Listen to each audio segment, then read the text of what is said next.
वालेकुम अस्सलाम वरहमतुल्लाहि वबरकातुहू। क्या मैडम जी फिक्रों में उलझी नजर आ रही हैं? सब खैरियत तो है? आए दिन अखबार की खबर, टीवी चैनलों की न्यूज दिल को पारा पारा करती है।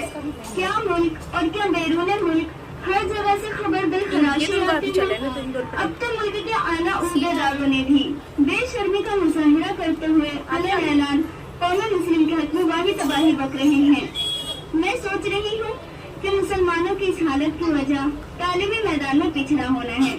आज मुसलमान माशी, इक़्तिसादी, सियासी, साइंसी, टेक्नोलॉजी और दीगर असरी और दुनियावी उलूम फ़नून के अंदर दीगर कौमों के मुकाबले बहुत पीछे है।